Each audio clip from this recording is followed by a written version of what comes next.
And I alluded in one interview yesterday to an interview I did with Michael Jackson. Very random interview. He'd come to see his friend Mohammed Al Fayed, who then owned Harrods. He'd opened up Harrods for him, Fayed. He'd spent $5 million, as he normally did Jackson in one session and so on. And he put Jackson on the phone to me for about half an hour, 40 minutes. Anyway, I didn't know whatever happened to the... Was this back in the 90s? 1999, yeah. Right. And I never knew what happened to the tape of that interview. I knew there was one, but I couldn't find it anywhere. And I just Googled it yesterday, and I found someone had saved it on the internet. So anyway, I then listened to it, and there was some, in the context of what's going on now, some quite extraordinary stuff from Michael Jackson to me about, well, listen to this yourself. This is him talking about children.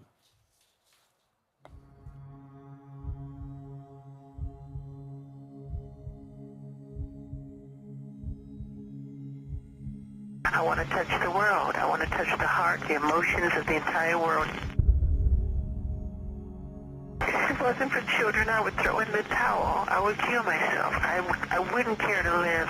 They give me my inspiration. They inspire me. Everything I do, every song I write, the dance, everything that I do.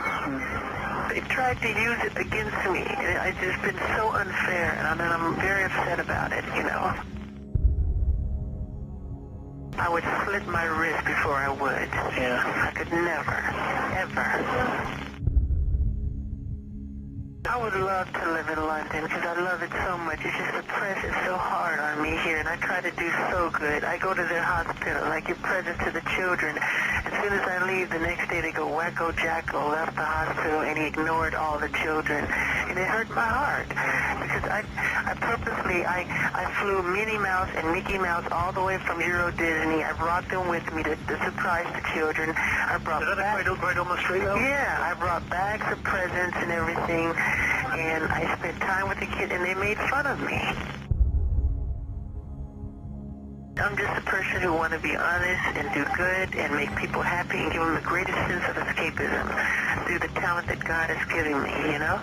That's where my heart is. It's all I want to do. That's all. I just want to say, look, leave me alone and let me do what I want to do, which is share and give and put a smile on people's face and make their heart feel happy.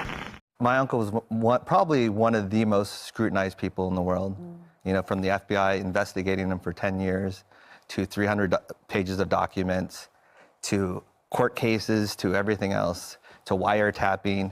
I mean, it would have to be the most elaborate scheme that the world's ever seen. Except, of course, again, playing devil's advocate. Yeah, no, I think it's important too with these no, it definitely is. You know, nobody knows what went on when that door shut. 100%. When he had these sleepovers with these boys as to what really went on. And what is disturbing when you watch the documentary is this sense that the door shut and really only Michael and these boys know what then happened. So you can have all the investigations you like. Okay. But that is a reality, isn't it? And in that case, you have to go through motive in terms of what they get out of it and also credibility. And I think that's where us as a family, we've been really upset about the media is, and I understand that, you know, it's, when it's an alleged victim, it's hard to investigate them, you know, in that way, but he's not here to defend himself. So that's the least you can do is look into, and if you do a 10-minute search on these people, that you would find out really the story.